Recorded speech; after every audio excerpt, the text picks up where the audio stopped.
एक बुजुर्ग औरत मर गई। यमराज लेने आए। औरत ने यमराज से पूछा, आप मुझे स्वर्ग ले जाएंगे या नर्क? यमराज बोले, दोनों में से कहीं नहीं।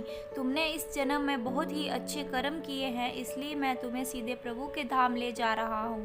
बुजुर्ग औरत खुश हुई और बोली, धन्यवाद, पर मेरी आपसे एक विनती है। मैंने यहाँ धरती पर बहुत स्वर्ग और नरक के बारे में सुना है, इसलिए मैं एक बार दोनों जगहों को देखना चाहती हूँ। यमराज बोले, तुम्हारे कर्म अच्छे हैं, इसलिए मैं तुम्हारी ये इच्छा पूरी करता हूँ। चलो हम स्वर्ग और नरक के रास्ते से होते हुए प्रभु के धाम चलेंगे। दोनों चल पड़े। सबसे पहले नरक आया। नरक में बुजुर्ग औरत ने जोर जोर से लोगों के रोने की आवाज़ सुनी।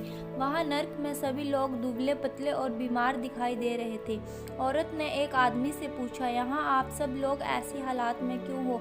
आदमी बोला, तो और कैसी हालात होगी? मरने के बाद जब से यहाँ आए हैं, हमने एक भी दिन खाना नहीं खाया है। भूख से हमारी आत्माएं तड़प रही हैं। बुजुर्ग औरत की नज़र एक विशाल पतीले पर पड़ी, जो कि लोगों की कद से करीब 100 फीट ऊंचा होगा। उस पतीले के ऊपर एक विशाल चम्मच रखा हुआ था। पतीले में से बहुत सी शानदार खुशबू आ रही थी। बुजुर्ग औरत ने उस आदमी से पूछा, इस पतीले में क्या है? आदमी मायूस होकर बोला, ये पतीला बहुत ही स्वादिष्ट खीर से भरा हुआ है। बुजुर्ग औरत ने हैरानी से पूछा, इसमें खीर है तो आप पेट भर के क्यों नहीं खाते हो? भूख से क्यों तड़प रहे हो? आदमी रोकर बोलने लगा, कैसे खाएं? ये पतीला 100 फीट ऊंचा है। हम में से ये उस पतीले तक कोई नहीं पहुंच पाता। ये सुनकर बुजुर्ग औरत को उन पर तरस आ गया। सोचने लगी, बेचारे खीर का पतीला होते हुए भी भूख से बेहाल हैं। शायद ईश्वर ने इन्हें यही दंड दिया होगा। अब यमराज बुजुर्ग औरत से बोले, चलो हमें देर हो रही है। दोनों चल पड़े। कुछ दूर चलने पर स्वर्ग आया। वहाँ बुजुर्ग औरत को सबके हंसने और खिलखिलाने की आवाज़ सुनाई दे रही थी। सब लोग बहुत खुश दिखाई दे रहे थे। उनको खुश देखकर बुजुर्ग औरत भी खुश हो गई। वहाँ पर स्वर्ग में भी बुजुर्ग औरत की नज़र वैसे ही 100 फीट ऊंचे पतीले पर पड़ी, जैसा नरक में रखा हुआ था। उसके ऊपर भी वैसा ही चम्मच रखा हुआ था। बुजुर्ग औरत ने वहाँ के लोगों से पूछा, इस पतीले में क्या है? स्वर्ग के लोग बोले, इसमें बहुत ही स्वादिष्ट खीर है। बुजुर्ग औरत हैरान हुई और उनसे बोली, पर यह पतीला तो 100 फीट ऊंचा है। आप लोग तो इस तक पहुंच ही नहीं पाते होंगे। उस हिसाब से तो आप लोगों को खाना ही नहीं मिलता होगा। आप भूख से बेहाल होंगे, पर मुझे तो आप सब खुश लग रहे हैं। ऐसा क्यों?